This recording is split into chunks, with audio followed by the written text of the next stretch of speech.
I think they want me to sing. No. I said, can you hear me at the back? My name's Lyons. I'm a proud Wiradjuri man. My family come from the Bamblers and the Simpsons, and we come from Cowra, and we come from Narrandera Wiradjuri country. I'm a proud member of the Black Caucus. We're a First Nations organising group here in Sydney, and we just wrapped up organising that Invasion Day protest.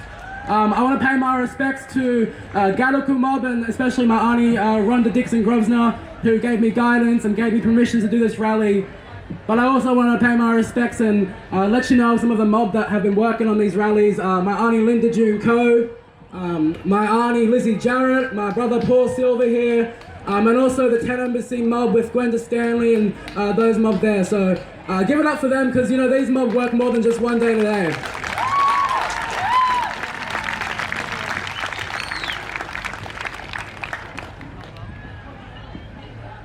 It's a hard act to follow, you know, with those two aunties and, you know, the stories and experiences they share, but something that was really resonant was that, you know, there's generations. This is a generational fight. We have elders pushing for us, pushing for our kids, but we also have young mob like myself and Paul pushing for our old people and pushing for young mob.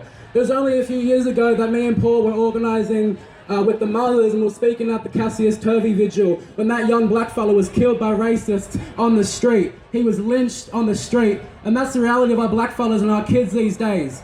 And that's why we say there's 364 other days in this year, and our mob experience racism, they experience hate, they experience murder, they experience illness and imprisonment for 365 days of the year, not just Invasion Day. So when this country wants to lie about division, and they want to say that we're dividing people by, you know, not celebrating Australia Day, my question is, why is that division? But when you kill our mob, when you steal our children from their mothers, how is that not division? Yeah. You know, this country loves to tell us the story of unity. They love to tell us that we need to celebrate with our Australian counterparts, and that, you know, we're being bad civilians and bad members of Australia, that we're not celebrating people who celebrate a genocide. But I find it quite funny, and I was thinking about it last night when I spoke today, that the only celebration that this country celebrates, of course, is one of genocide, it's one of theft, it's one of rape, it's one of murder, and it's one of continuation. And that's why we come out and we say shame, and that's why we have the rally, we have this festival after, because the truth is we were traumatized. You know, we have our struggle, but that doesn't dismiss our joy, it doesn't dismiss black celebrations, it doesn't dismiss black songlines, and that's why we're out here today as well, celebrating those truths. And if you listen to the performers out here today and you listen to their lyrics, you'll hear the songlines and you'll hear the truths they're telling, because they're saying the exact same things that we are saying down there back at Belmore Park on the stage. They're repeating the same messages, the same angers, the same struggles, because they know it. They know it so well, and they use that talent to do it. So please, I know you want to be entertained, but listen deeply to those lyrics. And like Arnie said before, take it home. Don't just leave everything here today. Don't think you can tick a box for one day and think your allyship ends there, because it doesn't.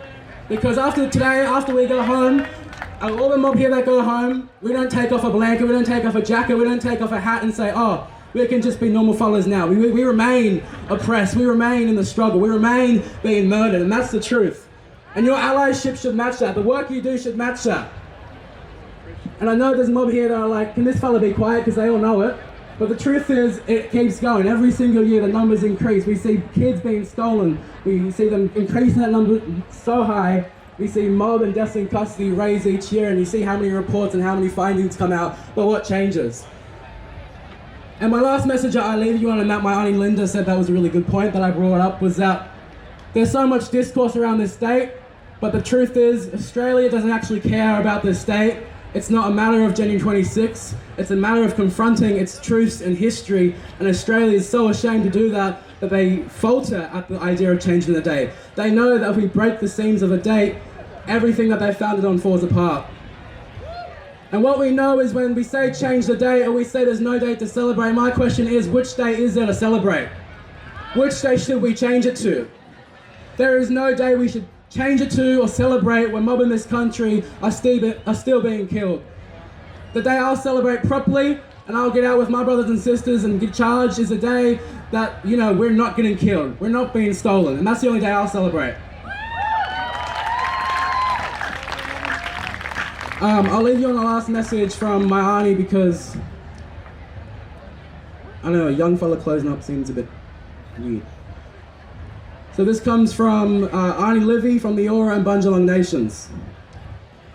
She wants to acknowledge Gadigal country and their ongoing survival and their fight against the colonial project that is Australia. She says, despite the destructive impact of first contact, Gadigal culture survived the first destructive impact of invasion as well. Eora Nation endured as well as every nation around this country. The Gadigal people are the knowledge holders of this country, understanding the history, culture, ecology, stories and songlines of this unique region.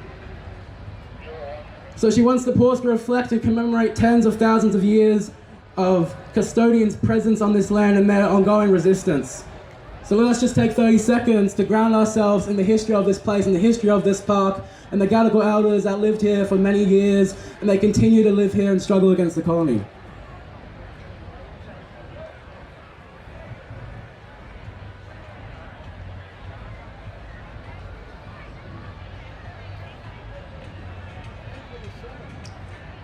Arnie continues to say, our people that suffered atrocities throughout the last 237 years with the impact of colonization, bringing displacement, dispossession to importation, dehumanization against our people.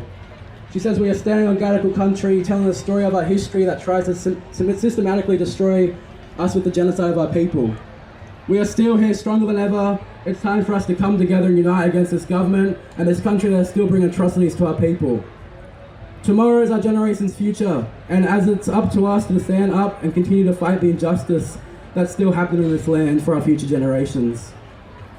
Arnie says we are the voice of our old ones and the future of the generations to come, and we are standing in solidarity for our people, past, present, and emerging. So that one was from Arnie Livy, an Eora and Bundjalung woman.